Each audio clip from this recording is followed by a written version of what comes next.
That the demand for housing in the Mumbai metropolitan region has slowed down is a much known and spoken about fact. But how much has demand really slowed down?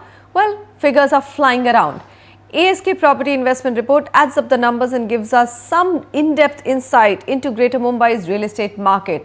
Amit Bhagat, CEO and MD of ASK Property, joins me now for the truth behind Mumbai's residential markets. Mr. Bhagat, thank you very much for joining me.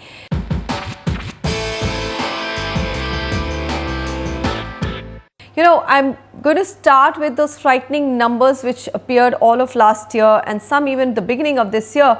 Numbers like 48 months of inventory overhang in MMR. What are really the inventory overhang figures looking like now that you've added up through all the new sources? How much have sales slowed down? Thank you, Manisha, for this opportunity. Let us give our perspective based on research done by us on three main parameters. One is the job creation based on space absorption. Second is based on absorption as per registration data. And third is the affordability based on prices. If you look at our data, we are seeing an inventory overhang of 26 to 31 months in various micro markets, based on the new launches, existing inventory and the absorption. So if you look at the launches in 2013 and 14, you will notice that there has been a decline of 14% in the launches because of delay in approvals. But this 26 to 31 month inventory in various micro markets of MMR region and the unaffordability because of very fast increase in prices, because price increase in the last 5 years has been 20 to 30%, not compounded, but 20 to 30% yearly rise, whereas incomes have grown at the rate of 10% only. And that has led to the mismatch in the affordability, and that is leading to slow absorption. Okay. New launches, as per your report, have also dropped in 2013-14 over the previous year, and we can see very few launches this year as well. So, sum up these two factors for us. Will unsold supply force developers to bring down prices, or do you think that they will flow through or hold on to the prices even in the rough times? See, it is a function of how economy behaves in the near future. In 14 and 15 also launches will drop because approvals have not been expedited because also of the change in government. Once the government is in place, and if government is able to expedite approvals and launches are more than previous years, it will definitely have an impact in prices, and it will have a downward impact on prices. But if the approval process abstains from developers from launching new project, the developer may sail through, and there is already a time correction happening, because if you look at last 2 years, prices have not gone up, and there are schemes, attractive schemes being offered by developers, no EMI till possession, which itself is a time correction.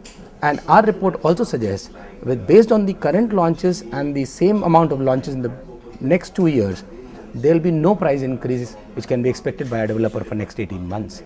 But if launches are more, it can have a downward impact on prices.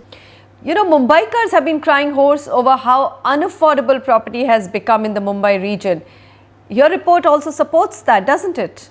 Yeah, because in the last 6 years, 20 to 30% has been the increase in prices based on particular micro market in MMR region, whereas incomes have only been growing at 10%, because after the global downturn, we have not seen the best time for the Indian economy. Now with a stable government in place, if economic policies are in favor of a growth, and financial services industry is already, especially the stock market, has been witnessing a boom, and if it is supported in other industry to other industry also, you will see a job creation and income growth.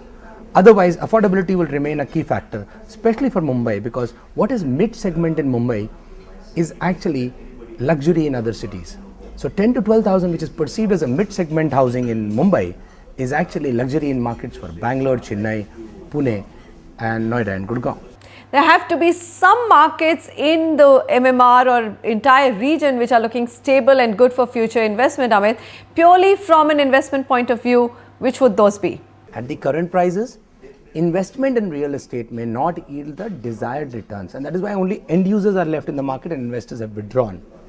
But certain growth corridors like say Wadala, Chembur, Navi Mumbai, Andheri, because of the infrastructure projects being announced, may have an impact on the prices in future. So wherever you have an infrastructure project being announced, you will see interest of the investor and the buyers as well. Investors have withdrawn from other markets where infrastructure is also not of the desired pace. Okay, now from a private equity guy, the big question, why are real estate markets still looking so subdued? Stock markets are roaring ahead, but none of that feel-good factor seems to be spilling over to real estate. One is the inefficiency of the approving authority. Inefficiencies of developer are currently all built in the current pricing. Second is stock markets will always be ahead of the economic indicators, and stock market is with a lag, real estate catches up. The lag is more currently because it is going to be more than what it was used to be in the past, purely because of the inefficiencies of the regulator, approving authority, and the inefficiency of the developer is also built in, which is delaying the recovery of the sector.